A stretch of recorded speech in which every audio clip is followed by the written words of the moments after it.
Last time out, you joined Matt on a tour through the Peak District, where he was contemplating purchasing a VW van to convert into a whiskey wagon, while sipping a tasty dram of English whiskey. Spoiler alert, he's bought one. I just bought a van.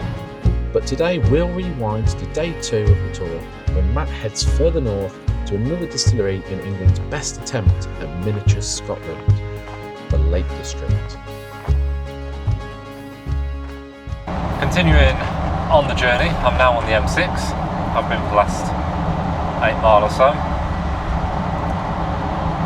I'm just reflecting on the freedom on this particular trip, because I'm really not tied down to timings of things. Obviously I've got a campsite booked tonight and tomorrow night. They're the only commitments. And it did kind of strike me this morning as I was leaving that park up. I was just suddenly very aware of the lack of checkout procedure. You know, there's no saying goodbye to a host, there's no handing over a key. I just went from the back to the front, started the engine and drove away. I have got some things I want to do. I need to do a bit of shopping, so I need to get some food for tonight. I want to have a go at cooking some burgers. Cooking in the van went fine last night. And I didn't wake up in the morning thinking it smells like toasties in here, but you know, all I really did was melt some cheese on some bread. It's not a full-on cooking, you know, from raw meat to cooked like doing burgers. I think that would stink the place out a bit. We are on some beautiful roads, and I can see the sea. With Matt exploring what life is like in a camper van for most of the day, we'll fast forward through the barbecue and the evening dram to a more whiskey focused day tomorrow. Good morning everyone. It is day 3. Slept in the pop top last night. It was quite warm yesterday. I have burnt all over because I spent way too long just sat out in the sun without any sun cream. But I slept in the top. I did actually sleep pretty well. So yeah, all in all, it's been really nice, chilled out day, night, evening, whatever. So just realised that pretty much everybody's gone out for the day, so I might as well walk you around,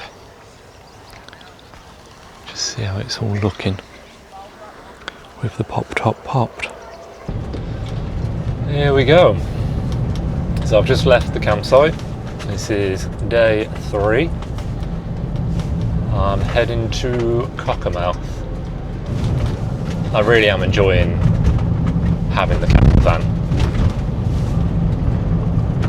And it was definitely worth, you know, paying out speed bump. Sorry, Tilly. It was definitely worth paying out a bit of money to have a few nights in a van. I'm going to a Sainsbury's now.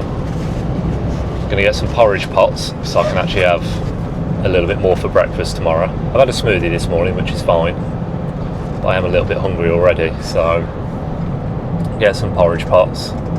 And then we're going somewhere much more exciting. This is another exciting episode of Whiskey with a View, which is where I like to pick a whiskey, pick a view,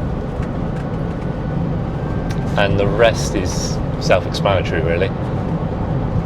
Now the idea obviously is to, I suppose, show you some background information on the whiskey, my own personal thoughts, not that many people would be interested in that, and of course it should link to the view in some sense.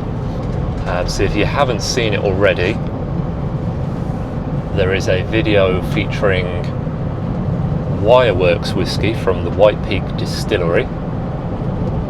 We checked out their core bourbon barrel release whilst sat at the base of Mount Tor in this very van. That was just a couple of days ago. Today, as I've said, we are in the Lake District, which can mean there is only one distillery's whiskey that we should be drinking with a view of somewhere in the Lake District. And it just so happens that I don't actually own any from this particular distillery. I don't own a lot of English whiskey in general. I've got a few bottles from the Cotswolds, which I suppose is our local distillery. I've got one from Wireworks and a couple more miniatures from them at White Peak Distillery. And I think that's about it for the English. So, today's mission is to go to the Lakes Distillery. Now, whiskey with a view won't involve sipping a dram in the driver's seat, so let me give you the headlines on the Lakes Distillery, and we'll join Matt when he arrives at his next campsite. The Lakes Distillery was founded in 2014 and sits at the west end of Bassenthwaite Lake, the only lake in the Lake District. Originally set up on the site of a dairy farm in 2014 by Paul Curry, the distillery has spent over a decade exploring the whisky process alongside vodka and gin. It offers a variety of curious and experimental blends, and it was only in spring this year that it launched a core, permanent single malt whisky product. That's not to say it hasn't delivered sublime single malts before. In fact, in 2022, their Whisky Makers Reserve No. 4 was named Best Single Malt at the World Whisky Awards. And now it looks like Matt has arrived at his next spot for the night.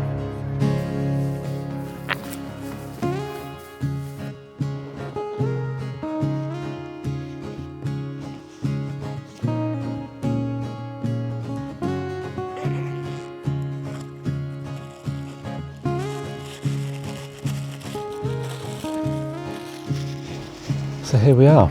We've got ourselves a whiskey, been to the Lakes Distillery and grabbed this orange wine cask, which is not one I've ever heard about. The lady in the shop was saying it was something a little bit unique, so we'll give that a go.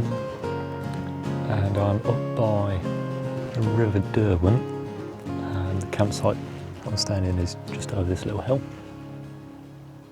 Can only just see the river, but it's kind of the most semi-accessible, quiet spot with a nice woodland view, mountain up in the background,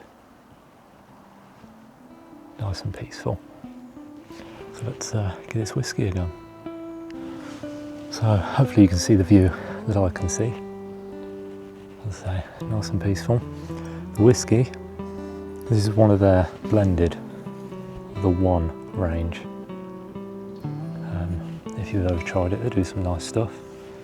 I think this is what they originally released before they started doing their single malt.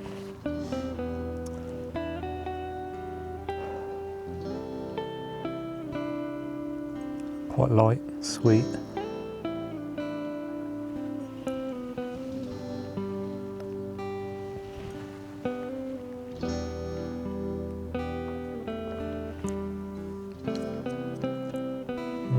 Quite a lot of fruit on the finish. Kind of a, surprisingly enough, kind of an orange marmalade sort of note. A little bit spicy.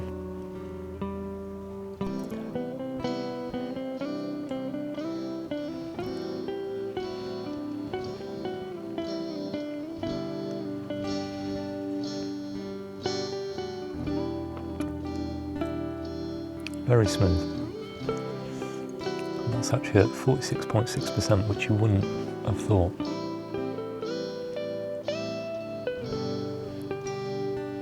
Just a little bit of spice lingering.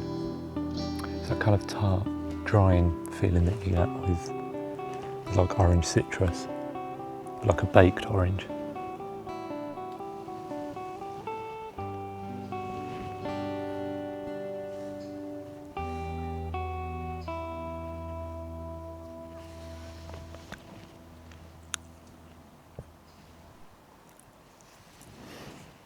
That is very, very nice. Not too much on the nose. Don't know if it's just the glass though, because it's quite oversized. Should talk about this glass really. So this is the Oak and Ember, which you may have seen a very similar brand advertised on Facebook, which I did try and buy from, but they're an American brand. And for a long time they weren't shipping to the UK. So in the meantime, I found these guys, Oak and Ember, not sponsored, but they're available on Amazon. They're actually a little bit cheaper than the other brand, and basically identical product. But they're brilliant. You get a little case like this with a glass in it, and it actually holds a glass jar in a silicone protected sleeve that sits inside the glass. So they're ideal for whiskey with a view. You know, just take I think they hold about 70 ml, something like that. It's pretty much like a triple measure. Obviously, if you go in anywhere particularly crazy, I would say only have a half, because you have got to get back home again. And some of these peaceful spots aren't particularly easy to get to, but yeah, Oak and Ember, well worth a look at. They do this set with the glass and one jar, and then I've also got their set that's like 4 jars in a case, which I've brought with me for kind of my travelling holiday whiskey library. Rather than having to bring lots of full-size bottles, I can have, you know, 3 measures of 4, 5 different whiskies without it taking up a lot of room. But yeah, I'm going to sit back, enjoy this whiskey, try not to get too many ticks and who knows what else burying themselves into my skin,